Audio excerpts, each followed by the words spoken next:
उसमें स्वीकार्य है, उसमें अहम की भावना नहीं है। शंकर भगवान पार्वती जी से कहते हैं, देवी आओ भगवान का भजन करें। पार्वती जी कहती हैं, स्वामी अगर आपकी आज्ञा हो तो मैं विष्णु सहस्त्र नाम का पाठ करती हूँ, थोड़ा विष्णु सहस्त्र नाम का पाठ कर आऊं, फिर बैठ जाऊंगी। शंकर भगवान ने कहा, देवी एक बार राम राम बोलो। तो पार्वती जी ने कहा, राम का हो गया विष्णु सहस्त्र नाम, आओ बैठो। सहस्त्र नाम तत्तुल्यम राम नाम वरानने, एक भगवान राम का नाम विष्णु सहस्त्र नाम के तुल्य है। पार्वती जी ने मना नहीं किया। और जो कहीं आज की विचारधारा होती तो कहती आप अपना ज्ञान अपने पास रखिए, हम तो विष्णु सहस्त्र नाम का पाठ करके तभी आएंगी, और चुपचाप काम ही क्या है आपको, 1 घंटे बाद सुना देना, कथा ही तो सुनाएंगे, वैसे ही कुछ करते धरते तो है नहीं। ये बड़ी बीमारी है। मैं एक घर में मुझे जाने का संयोग मिला, सौभाग्य से। बड़ा धनवान व्यक्ति, बड़े पैसे, आप कल्पना नहीं कर सकते कितना धन था, बहुत धन था।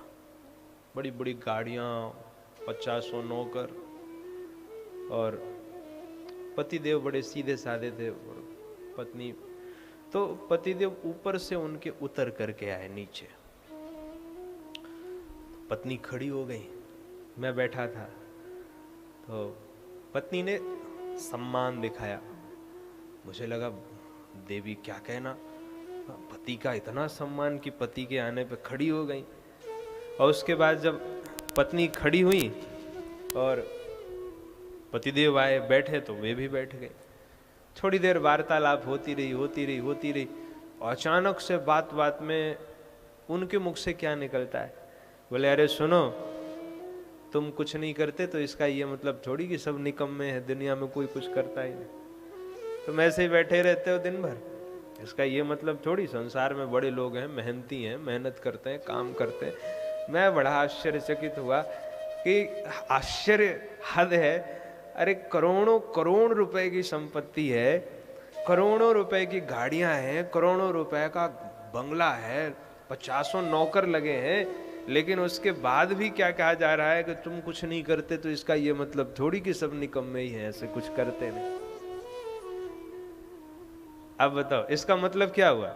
इसका मतलब ये हुआ कि जब तक संतोष नहीं आएगा जीवन में, तब तक शांति नहीं मिल सकती, कितना ही हो जाए हमारे पास। ये बिल्कुल प्रैक्टिकल बात आपको बता रहे हैं। जीवन में कितना ही मिल जाए, जब तक संतोष नहीं होगा तब तक शांति नहीं होगी। बिना संतोष के शांति नहीं आ सकती। जो 10 20 50 मिले, सत हो यह हजारन लाख मंगेगी। कोटि अरब खरब असंख्य, पृथ्वी पति होन की चाह जगेगी। स्वर्ग पताल को राज्य मिले, बढ़े तृष्णा अति आग लगेगी। तुलसी सुंदर संतोष बिना, सठ तेरी तो भूख कबहू न मिटेगी। जब तक संतोष नहीं आएगा, आप करोड़पति हो जाए, कितना ही धन हो जाए, इतने इतने बड़े पैसे वाले हैं अपने भारत में, अगर उनका 2000 रुपया का नोट गिर जाए तो वो उसको उठाने के लिए झुकेंगे नहीं। आप आश्चर्यचकित होंगे, अरे क्यों नहीं झुकेंगे भाई, पैसा नोट गिर गया तो उठना, झुकना चाहिए कि नहीं? बोले जितनी देर में वो 2000 का नोट उठाने के लिए झुकेंगे, उतनी देर में उनका कईयों हजार रुपए का नुकसान हो जाएगा। तो कहने का अभिप्राय क्या है? बोले कहने का अभिप्राय यही है कि जब तक जीवन में संतोष नहीं होगा तब तक शांति नहीं होगी। कितना ही भगवान दे दें, जो पृथ्वीपति है उसको भी सुख नहीं है, इंद्र को भी सुख नहीं है।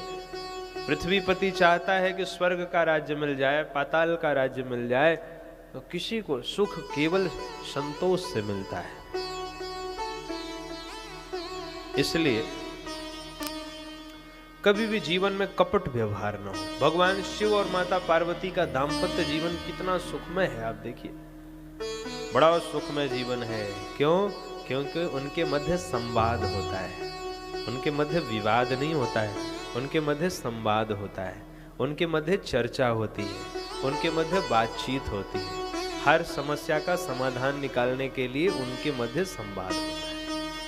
भजन करते हैं वो, विचारों का आदान प्रदान करते हैं वो, ऐसे यूं ही नहीं बैठे बैठे सारा दिन निकाल देते हैं, नहीं। पार्वती जी के मन में जिज्ञासा होती, वो पूछती हैं, शिव जी उनके प्रश्नों का उत्तर देते हैं। यद्यपि आप देखिए तो जितनी विसंगतियां भगवान शिव और पार्वती जी के जीवन में है, इतनी विसंगतियां शायद हमारे आपके जीवन में नहीं है।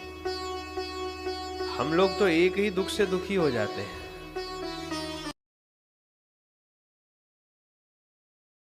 माता जी का वाहन क्या है?